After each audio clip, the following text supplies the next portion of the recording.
नमस्कार विद्यार्थी मित्रांनो, दिव्य करिअर अकॅडमी मध्ये आपल्या सगळ्यांचे हार्दिक स्वागत।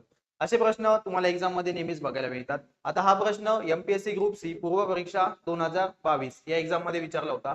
प्रश्न काय आहे, सगळीकडे वरती एक आहे, इथे आहे अधिकचं चिन्ह, इथे आहे वजा आणि इथे 856, 592, 264 याच संख्या परत रिपीट झालेल्या आहेत। ठीक आहे, मग अशा वेळेस काय करायचं, जी सगळ्यात लहान संख्या असेल, आता इथे लहान संख्या किती आहे 264, नंतर तिच्यापेक्षा मोठी संख्या आहे 592, या दोघांची करायची बेरीज।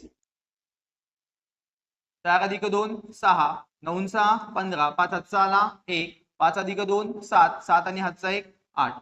जर पहिल्या दोन संख्यांची बेरीज ही सर्वात मोठ्या म्हणजे तिसऱ्या संख्या एवढी असेल तर अशा वेळेस नेहमी आपलं उत्तर असणार आहे 0। ठीक आहे, आता नेहमी याचं उत्तर 0 का असणार आहे, तर बेसिकने गेलो तर लसावी पद्धतीने आपण याचं उत्तर काढून ते उत्तर नेहमी काय येतं 0। पण परीक्षेत जर असे प्रश्न आले तर आपल्याला बेसिकने सॉल्व्ह करायचे नाही, फक्त एक गोष्ट लक्षात द्यायची की वरती सगळे एक पाहिजे, इथे अधिकचं चिन्ह इथे वजाचं, खालच्या संख्या तुमच्या चेंज होऊ शकतात। आता हा प्रश्न 2022 ला विचारला होता, सेम तसाच प्रश्न आता लेटेस्ट एक्झाम झाली होती पोलीस भरती 2026 अकोला जिल्ह्यामध्ये हा प्रश्न विचारला होता।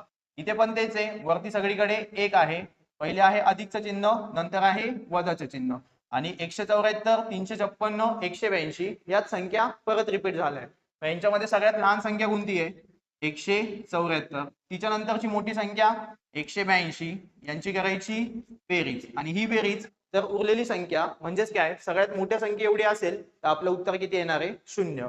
4 अधिक 2 6, 7 आणि 8 15, 5 हातचा आला 1, 2 आणि 1 3, किती आले 356 आणि तीच संख्या आपल्याला मोठी संख्या म्हणून दिलेली आहे, म्हणजे याचं उत्तर पण किती असणार आहे 0। पण परीक्षेत सगळं करत पण परीक्षेत एवढं सगळं कॅल्क्युलेशन करत बसायचं नाही, फक्त एवढी एक गोष्ट चेक करायची आणि उत्तर डोळे दाखवून 0 करून द्यायचं। ठीक आहे।